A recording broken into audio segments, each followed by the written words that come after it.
Standing on a peninsula projecting into Ōmura Bay, Kushima Castle was the political heart of the Ōmura Domain for nearly 3 centuries. Better known locally as Ōmura Castle, it occupied a naturally defensive position surrounded by the sea and a network of moats, making it one of Kyushu's most distinctive coastal castles.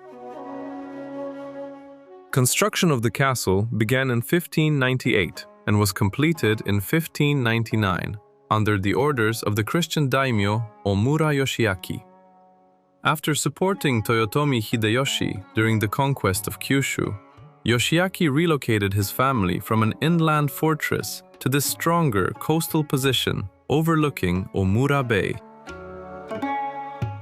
Unlike many famous Japanese castles, Kushima Castle never possessed a towering multi-story keep. Instead, the lord lived in an elegant residence within the innermost bailey, protected by massive stone walls, wooden watchtowers, and moats connected directly to the bay.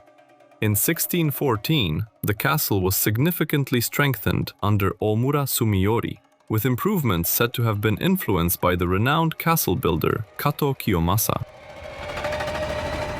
The castle also witnessed one of the darkest chapters in Japan's Christian history.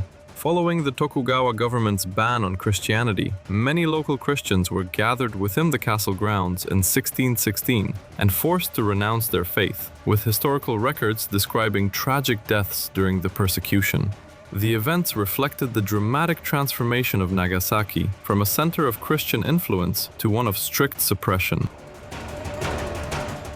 For almost 270 years, Kushima Castle remained the seat of the Ōmura clan and the administrative center of the Ōmura Domain. Following the Meiji Restoration, the castle was abandoned and dismantled in 1871 as Japan's feudal system came to an end.